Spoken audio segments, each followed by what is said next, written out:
সরবরাহ জটিলতা আর সংকটের আশঙ্কায় রাজধানীর জ্বালানি সংকট কাটছেই না। জ্বালানি তেলের সংকট নিয়ে বিস্তারিত জানাতে আমাদের সাথে যুক্ত হচ্ছেন ঢাকা ও খুলনা থেকে আমাদের সহকর্মীরা। শুরুতেই রাজধানীর মহাখাল থেকে যোগ দিচ্ছেন আমাদের সহকর্মী আরাফাতুর রহমান। আরাফাতুর, রাজধানীতে এই মুহূর্তে জ্বালানি তেলের সংকট পরিস্থিতি কেমন দেখছেন? দীর্ঘ লাইন উপেক্ষা করে সরকারি নির্দেশনা মেনে পর্যাপ্ত তেল সরবরাহ কি হচ্ছে?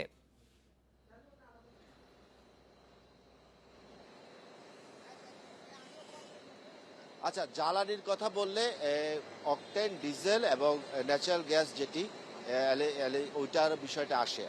আমরা এখন আছি মহাখালীতে এসআর পাম্পে। এখানে পর্যাপ্ত ডিজেলের মজুত রয়েছে এবং ডিজেলের গাড়িগুলো এখান থেকে এসে ডিজেল নিয়ে যেতে পারছে।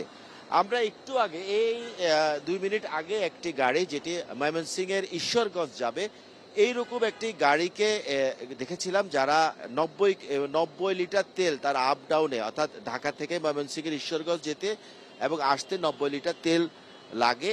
তার টাঙ্কিতে 100 লিটার তেল ছিল, তারপরও সে আবার পুরো তেল নিয়ে গেছে। এখন এই মুহূর্তে দেখতে পাচ্ছেন যে ডিজেল পর্যাপ্ত রয়েছে, কিন্তু ডিজেল নেয়ার মতো কোনো গাড়ি এখন এই এই পাম্পটিতে নেই এবং এখানকার যারা ম্যানেজার পর্যায়ে আছেন তারা বলছেন যে তাদের ডিজেল পর্যাপ্ত রয়েছে।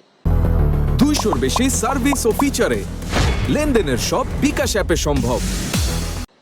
অকটেনের বিষয়ে তারা যেটি বলছেন সেটি হচ্ছে যে অকটেন তাদের 13,500 লিটারের যেই রিজার্ভার রয়েছে সেই রিজার্ভার অনুযায়ী প্রথম দিন থেকেই সরকার যখন রেশনিং করছিল, প্রথম দিন থেকে তাদের 4,500 লিটার অকটেন দেওয়া হচ্ছিল এবং সেটি নিয়মিত দেওয়া হচ্ছে। তারা বলছে যে হঠাৎ করেই কোনো কারণ ছাড়াই হঠাৎ করে অকটেনের চাহিদাটা ব্যাপক বেড়ে গেছে এবং তারা বলছেন যে 1 তারিখে, অর্থাৎ এই মাসের 1 তারিখে অকটেনের প্রাইস বাড়বে এরকম একটি গুজবের পর থেকে অকটেন নেওয়া এবং মজুদ দোনোটাই বেড়ে গেছে। এবং আপনি দেখছেন যে এই পাম্পটিতে যে ন্যাচারাল গ্যাসের যে ফুয়েলিং স্টেশন বা এখানে রয়েছে, সেখানে আপনি দেখেন যে সাধারণত এখানে 150 গাড়ির লাইন থাকে। আজকে শুধুমাত্র এখন এই মুহূর্তে 4টি গাড়ির লাইন আমরা দেখতে পাচ্ছি, অর্থাৎ পর্যাপ্ত ন্যাচারাল গ্যাসও কিন্তু নিতে পারছে। শুধুমাত্র একটি জায়গায় অকটেনের বিষয়টি জায়গায় গিয়ে আটকে গেছে এবং আমরা এখানে যারা আছেন এই ফুয়েল স্টেশনের যে ম্যানেজাররা আছেন তারা বলছেন যে একই ড্রাইভার, অর্থাৎ প্রাইভেট কার ড্রাইভার অথবা উবারের চালক, তারা ফুল ট্যাঙ্কি নিয়ে যাওয়ার পরেও ঘুরে এসে আবারও লাইনে দাঁড়াচ্ছেন এবং তারা বিভিন্ন জায়গায় খুঁজে খুঁজে দেখছেন যে কোন পাম্পটিতে তেল আছে এবং উনি এখানকার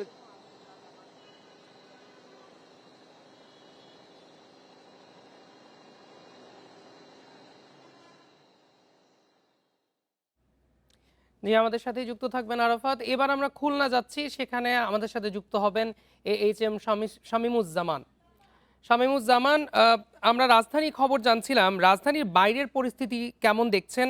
খুলনায় জ্বালানি তেলের সরবরাহ ও চাহিদার মধ্যে কোনো বড় ধরনের ঘাটতি দেখা যাচ্ছে কি? ঘাটতি তো রয়েছেই, গত কয়েকদিন ধরে এই ঘাটতি সারা বাংলাদেশের মতো খুলনাতেও ঘাটতি। আমরা এই মুহূর্তে খুলনার পাওয়ার হাউস মোড়ে মেসার্স মেঘনা মডেল সার্ভিস সেন্টার একটি পেট্রোল পাম্পে আছি। আমরা কিন্তু দেখছি যে এখানে গ্রাহকদের লাইন রয়েছে, ভিড় রয়েছে। আমরা বেশ কয়েকটি পাম্পে গিয়েছিলাম, প্রায় সব পাম্পেই একই অবস্থা। পাম্প কর্তৃপক্ষ বলছেন যে তাদের প্রতিদিন যে চাহিদা থাকে, অর্থাৎ স্বাভাবিক সময়ে তাদের যে চাহিদা ছিল সেই চাহিদার অর্ধেক সরবরাহ করা হচ্ছে। যেমন আজকে এই পেট্রোল পাম্পে পেট্রোল, ডিজেল এবং অকটেন তিনটায় 2000 লিটার সরবরাহ করা হয়েছে, অর্থাৎ যেটা চাহিদার স্বাভাবিক চাহিদার যে অর্ধেক। আমরা গ্রাহকদের সাথে কথাও বলেছি, তারা কেউ 1 ঘন্টা, 1.5 ঘন্টা, 2 ঘন্টা ধরে অপেক্ষা করছে। তবে একটি বিষয়, পাম্প কর্তৃপক্ষ যেটা বলছেন যে চাহিদার যে যতই কম সরবরাহ করা হোক, কিন্তু আসলে যে পরিমাণ সংকট দেখা দিচ্ছে বা যে পরিমাণ গ্রাহকদের দীর্ঘ লাইন, আসলে এত লাইন হওয়ার কথা নয়। কিন্তু তার কারণ তারা বলছেন যে স্বাভাবিকভাবেই একেকজন 2 বার, 3 বার, 4 বার, 5 বার করেও নিচ্ছেন। কেউ ঘুরে ঘুরে এসে নিচ্ছেন, বারে বারে করে নিচ্ছেন। এই যে বিষয়গুলো, এটা কিন্তু তাদের নজরে এসেছেন এবং তারা বেশ কয়েকজন গ্রাহককেও বিভিন্ন সময় সরিয়ে দিয়েছেন যে তাদের সন্দেহ হয়েছে যে এই লোকগুলো একই দিনে একাধিকবার নিয়েছেন। আবার এমনও বলছেন যে একই ব্যক্তি হয়তোবা একটা পাম্প থেকে নির্ধারিত যেটা আছে অর্থাৎ ৳৫০০ তেল নিচ্ছেন, আরেক পাম্পে গিয়ে আবার নিচ্ছেন। এইরকমভাবে ঘুরে, ঘুরে নিচ্ছেন বা বিভিন্ন পাম্পে গিয়ে ঘুরে, ঘুরে নিচ্ছেন। অর্থাৎ তার যেটা প্রয়োজন না, প্রয়োজনের চেয়ে বেশি নিয়ে রাখছেন। এই নিয়ে কিন্তু অ আসলে আমরা দেখেছি বিভিন্ন সময় পেট্রোল পাম্পের যারা কর্মচারী আছেন বা কর্মকর্তারা আছেন তাদের সাথে গ্রাহকদের সাথে এক ধরনের বাকবিতণ্ডতা হচ্ছে। অর্থাৎ আ এই নিয়ে কিন্তু আসলে পেট্রোল পাম্প কর্তৃপক্ষ বলছেন যে, যার যতটুকু প্রয়োজন ততটুকু যদি নেয়, তাহলে কিন্তু আসলে এই যে সংকটের যে তীব্রতা, সেই সংকট কিন্তু থাকে না।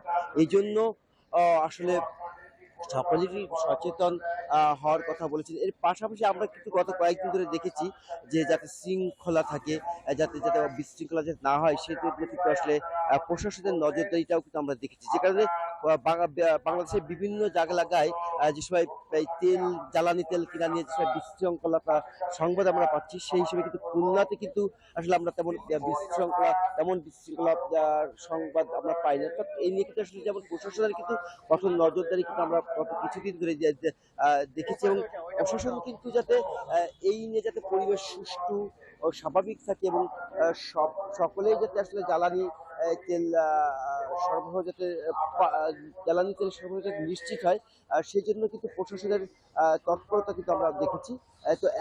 তো এই ছিল আমার কাছে সর্বশেষ তথ্য। জ্বালানি তেল সংকটে বর্তমান অবস্থা জানাচ্ছিলেন ঢাকা ও খুলনা থেকে আমাদের সহকর্মীরা।